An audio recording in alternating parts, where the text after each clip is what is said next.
Hello friends, आप Mukesh Goyal. I hope कि आप सारे बहुत अच्छे हैं। और फ्रेंड्स, हम बात कर रहे थे अपनी यूनिट नंबर 3 इन्वायरमेंटल बायोलॉजी के बारे में। ठीक है, तो आगे अच्छे से देखना है, कुछ टर्म्स हैं उनको अच्छे से समझना है और कुछ कंसेप्ट है उनको अच्छे से क्लियर करना है चित्त को शांत करके। तो सबसे पहले हम बात करते हैं कंपटीशन। ये वर्ड आप सुनते रहते हो, कंपटीशन। सब बेसिक बात पकड़नी है। तो कंपटीशन का क्या मतलब होता है?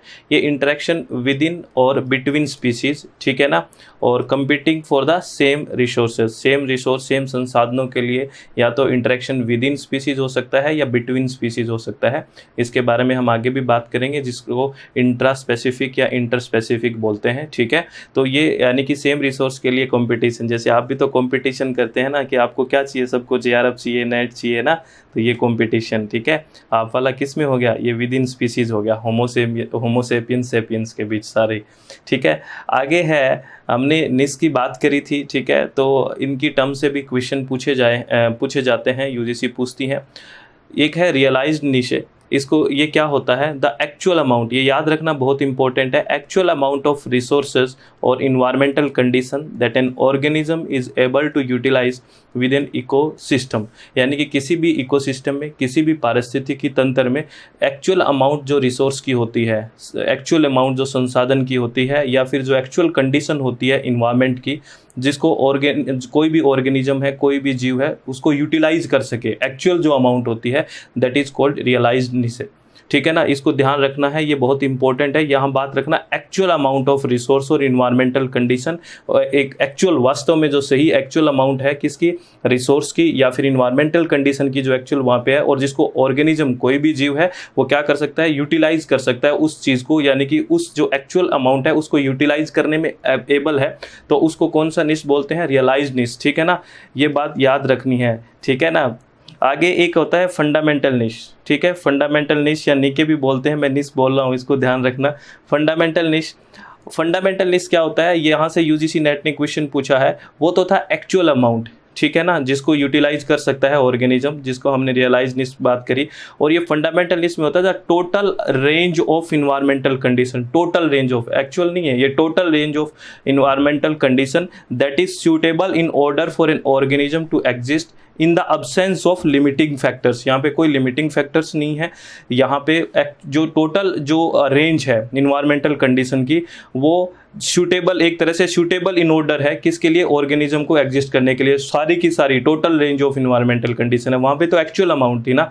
ठीक है ना, यहाँ यानी कि वहाँ पे कुछ लिमिटेशंस भी थी, कुछ मतलब कंपटीशन भी था उसमें रियलाइज्ड में। लेकिन यहाँ पे फंडामेंटल इसमें ऐसा कुछ नहीं है, total range of environmental condition है, जिसमें ऑर्गेनिज्म के लिए वो क्या है? एग्जिस्ट करने के लिए सूटेबल है, टोटल है। यहाँ पे ये बात ध्यान करना। यहाँ से यूजीसी नेट ने क्वेश्चन पूछा, और यूजीसी नेट ने क्या क्वेश्चन पूछा कि ऐसा कौन सा निश है या ऐसा कौन सा निके है जहाँ पे कंपटीशन नहीं होता अदर स्पीसीज के साथ, ऐसा पूछा गया। तो वो यही है फंडामेंटल निश, क्योंकि यहाँ पे कोई लिमिटिंग फैक्टर नहीं है, टोटल रेंज है इन्वायरमेंटल कंडीशन की, जिसमें सूटेबल ऑर्डर है किसके लिए? ऑर्गेनिज्म के लिए, जो उस पर एग्जिस्ट कर सकता है। आप मेरी बात समझ रहे हो ना? बस इसको ध्यान रखना, वहाँ पे एक्चुअल अमाउंट थी, यहाँ पे टोटल रेंज है। तो एक चीज़, इसको फैक्ट्स को भी याद रख लो, दिमाग में रख भी लेना, no competition from other species. जो फंडामेंटल निश होती है, हमने निश के बारे में, निके के बारे में बहुत अच्छे से बात करी थी पिछले वीडियो में, आपको ध्यान है ना? अच्छे से सुना ना आपने? चलो वेरी गुड। ठीक है, तो यहाँ पे कोई भी कंपटीशन नहीं होता अदर स्पीसीज के साथ, ये आपको ध्यान रखना है,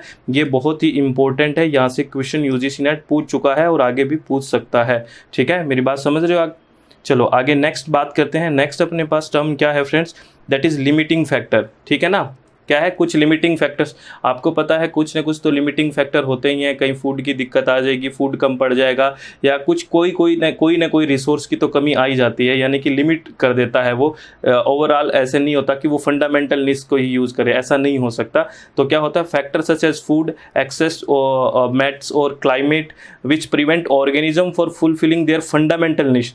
जो उसको किससे रोकते हैं? उसको फंडामेंटल निश के लिए, यानी कि सारा का सारा रेंज वो इन्वायरमेंटल कंडीशन को यूज़ नहीं नहीं कर सकता, कुछ लिमिटिंग फैक्टर्स भी होते हैं, जैसे फूड हो गया, क्लाइमेट हो गया, तो ऑर्गेनिज्म को वहाँ पे क्या होता है, वहाँ पे एक लिमिट्स आ जाती है। यानी कि आप भी देखते हो कहीं ना कहीं लिमिटिंग फैक्टर्स तो होते ही हैं, ऐसे नहीं है कि हर रिसोर्स भरपूर मात्रा में, कहीं ना कहीं तो लिमिट्स तो आ जाती है, दैट इज़ लिमिटिंग फैक्टर। जैसे एक कॉम्पिटिशन में फूड है, वो लिमिटिंग फैक्टर हो सकता है। तो लिमिटिंग फैक्टर क्या होगा, जो फंडामेंटल को फुलफिल करने से रोकता है।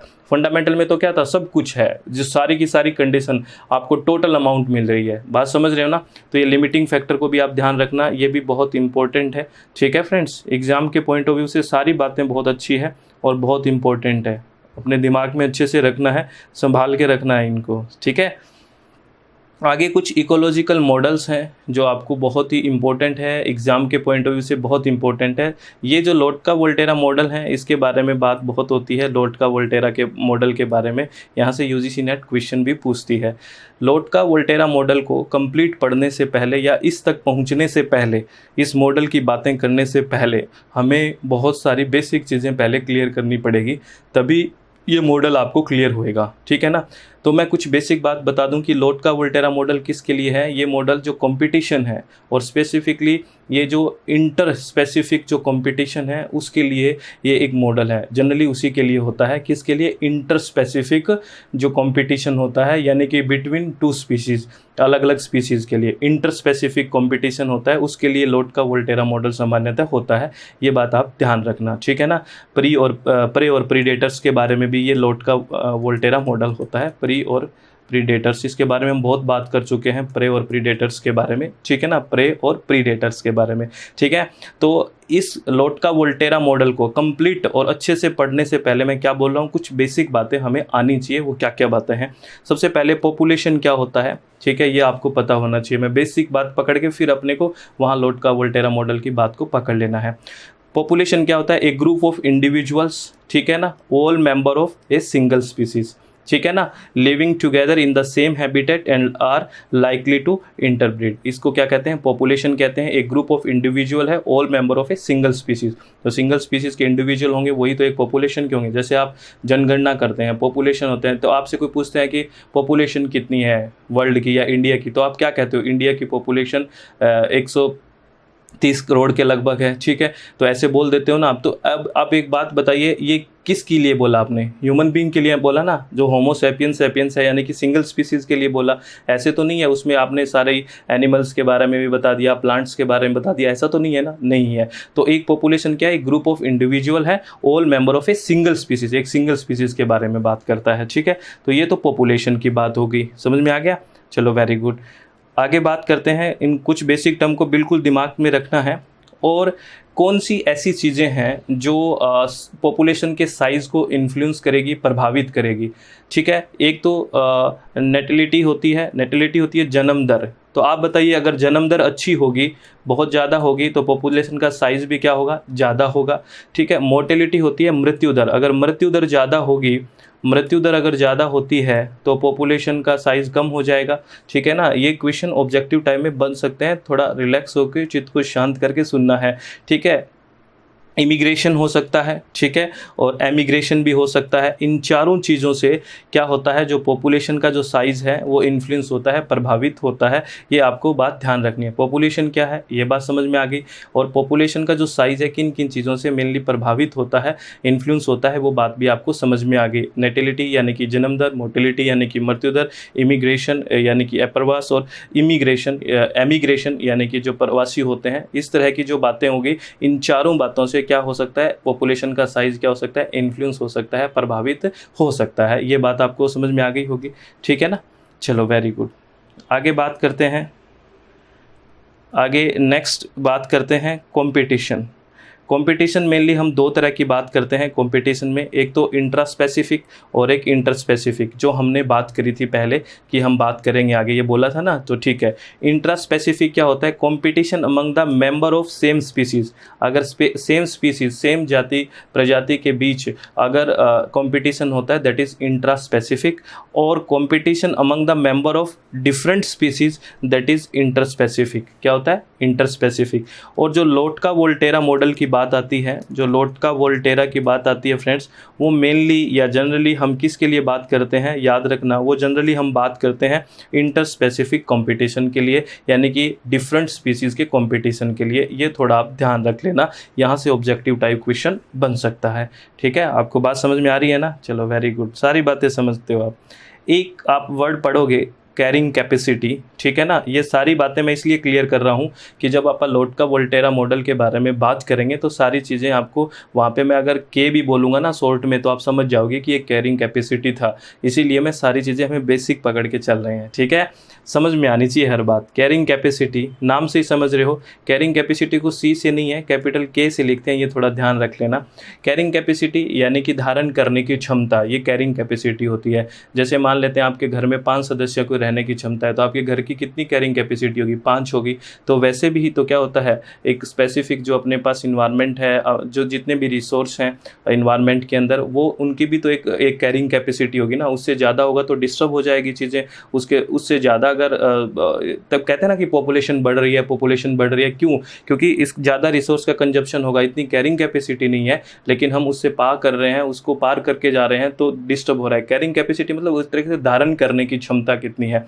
The carrying capacity of an environment is the maximum population size of a biological species that can be sustain in the specific environment.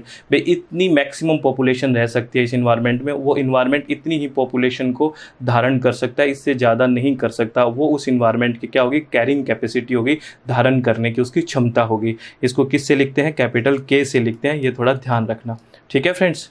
Carrying capacity का जिक्र हो गया। आगे हम बात करेंगे फ्रेंड्स, नेक्स्ट अपना जो पॉइंट रहेगा, ये जो ग्राफ है, ये ग्राफिकल रिप्रेजेंटेशन देखना, ये आपको बड़ा अच्छे से समझ में आएगा और एग्जाम में इस ग्राफ से भी क्वेश्चन बन सकते हैं, ठीक है। इसको चित्त को रिलैक्स करके समझना।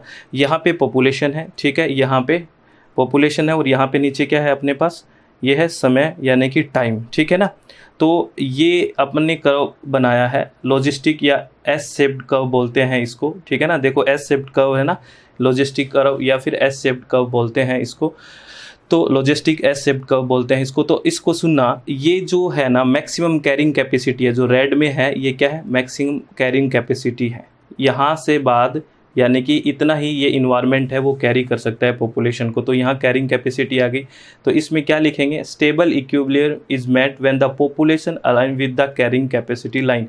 जब कैरिंग कैपेसिटी के साथ, ये कैरिंग कैपेसिटी थी, ठीक है, यहाँ अगर पॉपुलेशन मिल गई है तो ये स्टेबल इक्विलिब्रियम आ गया, इससे ज़्यादा नहीं जाएगी क्योंकि क्षमता धारण करने की इतना है, तो ये मैक्सिमम लिमिट आ गई। तो कैरिंग कैपेसिटी को अगर पॉपुलेशन का जो साइज़ है वो टाइम के साथ अगर टच कर लेता है तो स्टेबल इक्विलिब्रियम आ गया ये, ठीक है ना फ्रेंड्स। बात समझ में आ गई कि इससे ज़्यादा नहीं जाएगा, इसके ऊपर ग्राफ नहीं जाएगा, ये इसके ऊपर आप पॉपुलेशन को नहीं ले जा सकते टाइम के अकॉर्डिंग, क्योंकि कैरिंग कैपेसिटी इतनी है। मेरी बात समझ रहे हो, ठीक है।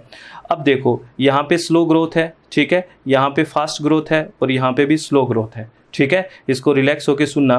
देखो slow growth occur when natality is slightly above, ठीक है। अगर जन्म दर थोड़ी सी ज़्यादा है मृत्यु दर से, मैं क्या कह रहा हूँ, जब जन्म दर थोड़ी ज़्यादा है, ठीक है, यानी कि नेटिलिटी थोड़ी ज़्यादा है मोर्टिलिटी से, तो क्या होगी, स्लो ग्रोथ होगी, स्लो ग्रोथ हो जाएगी, क्योंकि जन्म दर थोड़ी ज़्यादा है, नेटिलिटी थोड़ी ज़्यादा है, किससे, मृत्यु दर यानी कि मोर्टिलिटी से, ठीक है ना।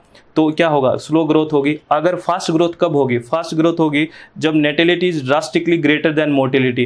फास्ट ग्रोथ जब होगी, देखो फास्ट ग्रोथ कब होगी, जब नेटिलिटी यानी कि जन्म दर है वो बहुत फास्ट है, ड्रास्टिकली बहुत तेज़ी से हो रही है और मृत्यु दर कम हो रही है, तो आप बताइए क्या होगा, फास्ट ग्रोथ होगा, ठीक है ना। ये बात समझ में आ गई, ये बात आप ध्यान रखना, ये पूछ सकते हैं, ठीक है तो बहुत बेसिक बात, लेकिन वह एग्जाम में कई बार कन्फ्यूजन हो जाता है, ठीक है।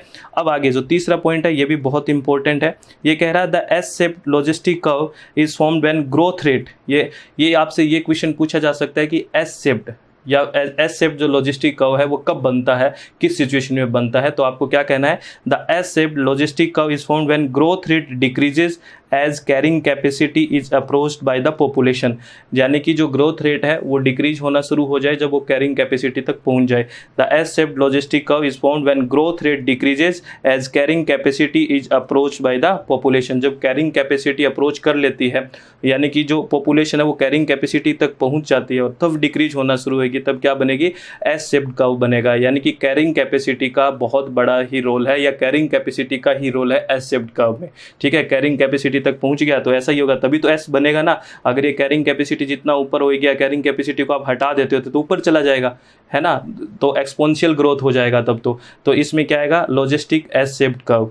ये तीनों चीज़ें ये बहुत इंपॉर्टेंट है, एग्जाम में कोई भी ऑब्जेक्टिव टाइप क्वेश्चन बना के आपसे पूछा जा सकता है। ये टाइम है, ये पॉपुलेशन है, बात यहाँ तक समझ में आ गई। टाइम के अकॉर्डिंग पॉपुलेशन दिखा रहे हैं कैसे बढ़ रही है, तो ये एस शेप्ड कर्व समझ में आ गया। ठीक है, कोई डाउट तो नहीं है, चलो वेरी गुड। आप बहुत समझदार हैं, आप चित्त को रिलैक्स करके सारी बातों को समझते रहो। ठीक है, और बिल्कुल चित्त को शांत रखना है, रिलैक्स रखना है। मैंने एक अभी बोला ना एक्सपोनेंशियल ग्रोथ, तो एक्सपोनेंशियल ग्रोथ की इक्वेशन याद रखना। अभी हम बात कर रहे हैं एक्सपोनेंशियल ग्रोथ होता है लॉजिस्टिक, जो हमने बात की लॉजिस्टिक ग्रोथ भी होता है, और फिर हम लोटका वोल्टेरा के कंपटीशन की इक्वेशन तक पहुंचेंगे। ठीक है, पहले ये इक्वेशन देखना।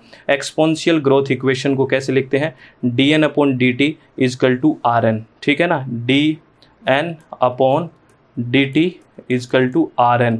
ये क्या है, एक्सपोनेंशियल जो ग्रोथ है उसकी इक्वेशन है, एक्सपोनेंशियल ग्रोथ है। ठीक है ना, तो R यहाँ पे क्या है, पर कैपिटा ग्रोथ रेट है। R क्या है, पर कैपिटा ग्रोथ रेट है, और N है पॉपुलेशन का साइज है। ठीक है, तो ये पॉपुलेशन का साइज समय के साथ, T समय है ना, समय के साथ किस तरह से बढ़ेगा, Rn, यानी इसको बोलते हैं एक्सपोनेंशियल ग्रोथ रेट, इस इक्वेशन को। तो इसमें जो ग्राफिकल रिप्रेजेंटेशन होगा आपको पता ही है, क्योंकि यहाँ पे कोई बैरियर वाली तो बात होगी नहीं, क्योंकि एकदम से बढ़ रहा है, एक्सपोनेंशियल हो रहा है, तो पॉपुलेशन साइज कैसे बढ़ेगा, टाइम के साथ ऐसे बढ़ेगा।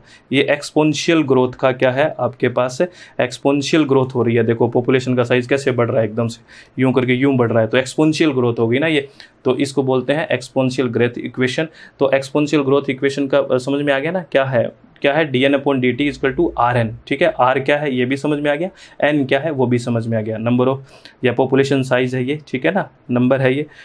आगे बात करते हैं इसका, अगर एग्जाम्पल देखें एक्सपोनेंशियल ग्रोथ का, तो जो लैब में हम बैक्टीरिया ग्रो करते हैं तो वो एक अच्छा एग्जाम्पल बन सकता है, क्योंकि वो है ना, जैसे जैसे अपने पॉपुलेशन वहाँ पे नंबर बढ़ता है वैसे और भी बढ़ना शुरू हो जाता है, तो नंबर ऑफ पॉपुलेशन है ना उनका बढ़ाई एकदम से एक्सपोनेंशियल ग्रोथ करता है वो, तो ये एक अच्छा एग्जाम्पल हो जाता है। Bacteria grown in A lab is an exponential growth, the populations growth rate increase over A time. ये बात आपको ध्यान रखना है।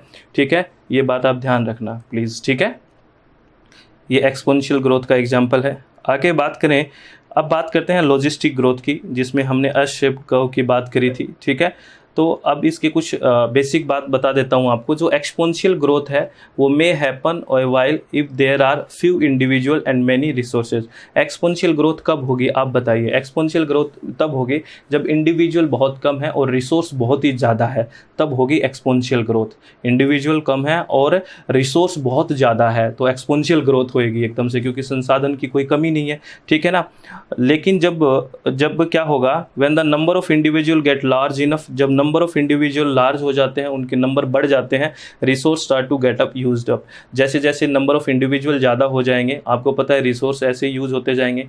पॉपुलेशन की बात करते हैं ना हम कि बढ़ रही है, बार बार बोल रहा हूँ मैं कि नंबर ऑफ इंडिविजुअल बढ़ रहे हैं तो रिसोर्स भी ज़्यादा यूज हो रहे हैं। ठीक है ना, तो इससे जो ग्रोथ रेट क्या होगी, slowing the growth rate. Growth rate क्या हो जाएगी, स्लो हो जाएगी, और इससे कौन सा कर्व बनेगा, एस शेप्ड कर्व बनेगा, जो हमने पीछे बात करी थी। ठीक है ना, एस शेप्ड कर्व बनेगा। ठीक है ना, क्योंकि आगे कैरिंग कैपेसिटी हट जाएगी आगे। ठीक है ना, तो अब अगर बात करें द लॉजिस्टिक इक्वेशन क्या है, लॉजिस्टिक इक्वेशन बात करें पॉपुलेशन ग्रोथ की तो क्या आएगी, जैसे एक्सपोनेंशियल की बात करी थी हमने तो वो क्या थी, dn/dt इजकल टू Rn था। इसमें कहीं भी देख लो फ्रेंड्स, कहीं भी कैरिंग कैपेसिटी यानी कि k का जिक्र कहीं भी नहीं है, क्योंकि एक्सपोनेंशियल ग्रोथ में तो वो है ही नहीं, क्योंकि वो तो ये कहता है कि बहुत ज़्यादा रिसोर्स है। लेकिन अगर हम लॉजिस्टिक इक्वेशन की बात करते हैं तो इसमें कैरिंग कैपेसिटी आ जाएगी, क्योंकि एस शेप्ड बनेगा, तो यहाँ पे कैरिंग कैपेसिटी k आ जाएगा। ठीक है, dn/dt Rn, इसमें क्या जुड़ जाएगा, देखो एक्सपोनेंशियल में क्या जुड़ जाएगा, k-n/k, यानी कि इसमें कैरिंग कैपेसिटी भी आ गई। ये ध्यान रखना है, ये लॉजिस्टिक जो इक्वेशन है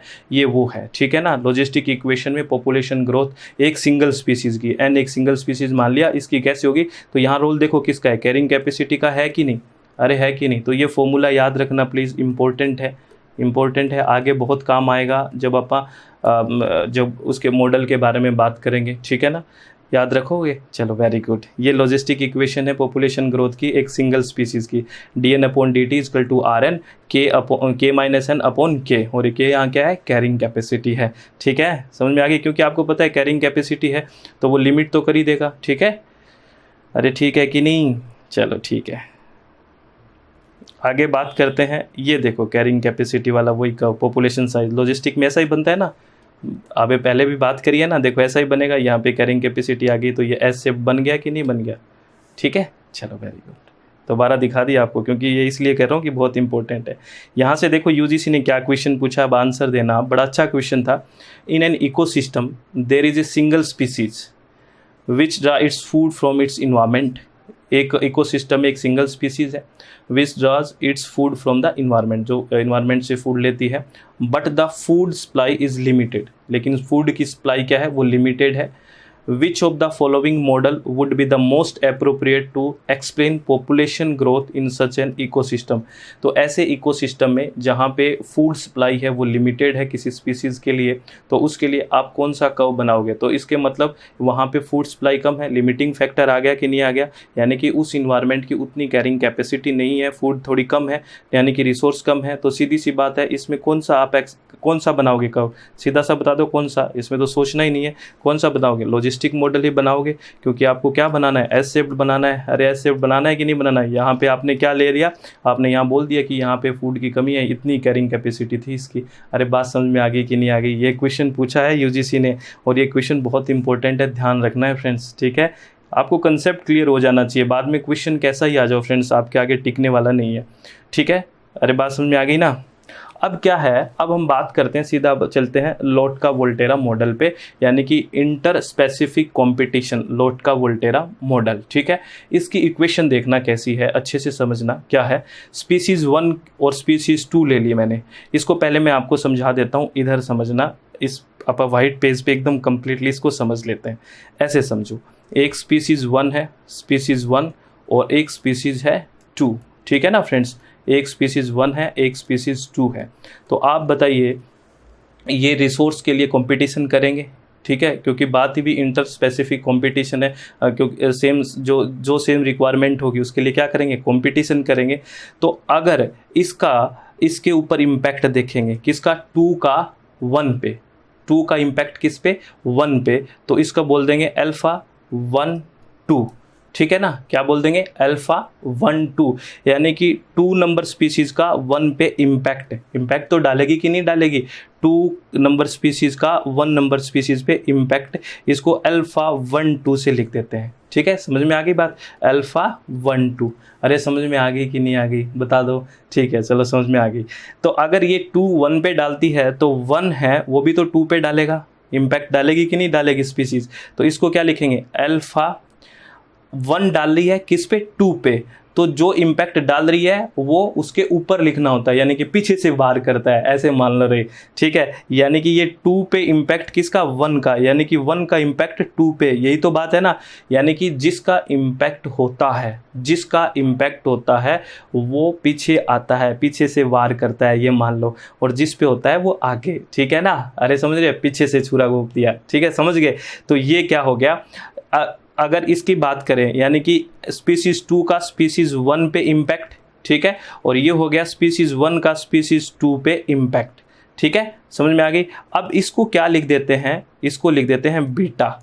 किसको? अल्फा 21 को क्या लिख देते हैं? अल्फा 21 को हम बीटा लिख देते हैं, कंफ्यूज ना होना, ठीक है? और अल्फा 12 को अल्फा 12 रहने देते हैं, या फिर इनको अल्फा ही लिख दें, जिससे आप 1 2 2 1 में कंफ्यूज नहीं होगे। अल्फा बीटा अलग अलग हो गया ना, तो आपको बीटा लिखोगे तो समझ में आ जाएगा ना किसके लिए लिखा है। बीटा लिखा है अल्फा 21 के लिए, यानी कि एक नंबर स्पीसीज का 2 पे इम्पैक्ट है। और अगर अल्फा 1 2 या फिर सिंपल अल्फा लिखूं तो आप समझ जाओगे कि 2 नंबर स्पीसीज का 1 नंबर स्पीसीज पे इम्पैक्ट, ठीक है ना? क्योंकि इंटर स्पेसिफिक कॉम्पिटिशन है, अलग अलग स्पीसीज का आपस में कॉम्पिटिशन है, तो आप बताओ इम्पैक्ट तो डालेगी कि नहीं डालेगी? अरे डालेगी ना। चलो ठीक है, अब आप उस इक्वेशन की तरफ चलते हैं, ठीक है? अब आपको समझ में आ गया होगा अल्फा बीटा क्या है, चलो अब देखते हैं, अब हम बात कर रहे हैं स्पीसीज 1 के लिए। किसके लिए? स्पीसीज 1 के लिए इक्वेशन क्या बनेगी, ठीक है ना। तो N1 तो आ गया, क्योंकि नंबर ऑफ जो पॉपुलेशन का नंबर है, नंबर 1 स्पीसीज की बात करें तो 1 आ गया, DN/dt, और R1 और N1। यहाँ तक तो आपको समझ में आ गया कि स्पीसीज 1 की बात करें। K1 इसकी carrying capacity minus N1, K1 ये आ गया। अब देखो यहाँ पे क्या है, अल्फा N2 है। अल्फा N2 कैसे आया? माइनस है अल्फा N2, इसको समझना है थोड़ा सा। अल्फा किस लिए आया है आप बताना, अरे बता दो। अल्फा क्या आया? 1 2 के लिए आता है ना। अरे अल्फा मैंने कहा ना, देखो नीचे एक बार फिर दिखा देता हूँ। अल्फा किस लिए लिखा अपन ने? अल्फा 1 2 के लिए लिखा है। देखो ये अभी आओ आप, अल्फा किसके लिए लिखा है? 1 2 के लिए लिखा है ना अल्फा, मैंने कहा था ना। और 2 1 के लिए मैं बीटा लिखूंगा, ठीक है, समझ गए? चलो वेरी गुड। तो अल्फा 1 2 के लिए क्या लिखा है अपन ने? अल्फा लिख दिया, यानी कि 2 का 1 पे इम्पैक्ट। और आप स्पीसीज 1 ही देख रहे हैं ना, तो 1 पे 2 का इम्पैक्ट क्या होगा, यही तो देखेंगे। स्पीसीज 1 की इक्वेशन कैसे बनाएंगे? स्पीसीज 1 की इक्वेशन बनाएंगे कि उस 1 वाली स्पीसीज है, उस पे 2 वाली स्पीसीज का क्या इम्पैक्ट है। तो ये इम्पैक्ट हो गया अल्फा, और उसका टोटल इम्पैक्ट देखने के लिए N2 स्पीसीज कितनी है उसका इंटू कर देंगे। ये माइनस हो जाएगा इससे, तभी तो ये कम बचेगी ना। अरे तभी तो कम बचेगी, ये इतना कंपटीशन कर रही है, ये इतना इम्पैक्ट डाल रही है, तो इम्पैक्ट तो माइनस करेंगे ना, तभी ये कम बचेगी। अरे समझ रहे हो ना? ठीक है, समझ में आ गई। और आगे वाले में क्या आ जाएगा? स्पीसीज 2 के लिए DN2/dt, R2 इंटू N2, और यहाँ पे क्या आ जाएगा? बीटा। और बीटा किसके लिए था? अल्फा 2 1 के लिए, यानी कि 1 का इम्पैक्ट 2 पे, ठीक है ना। तो इसको हम क्या लिख रहे थे? बीटा, याद है ना? चलो याद है। और ये N1 का N1 का यानी कि 1 पॉपुलेशन का 2 पे, यानी कि 1 स्पीसीज का 2 पे इम्पैक्ट है। तो 2 पे इम्पैक्ट का मतलब सीधा सा मतलब बीटा है। तो 1 का इम्पैक्ट टोटल जानने के लिए N1 से इंटू कर देंगे। एक टोटल स्पीसीज है N1 की, N1 जितना भी है उसका इंटू करेंगे तभी तो टोटल इम्पैक्ट निकल के आएगा N2 पे N1 का। तो बीटा N1 इसका हो गया, तभी तो ये कंपटीशन इसमें से घटा देंगे, या ये इम्पैक्ट इस पे से घटा देंगे, तभी तो स्पीसीज 2 कम रहेगी। अरे बात समझ में आई कि नहीं आई?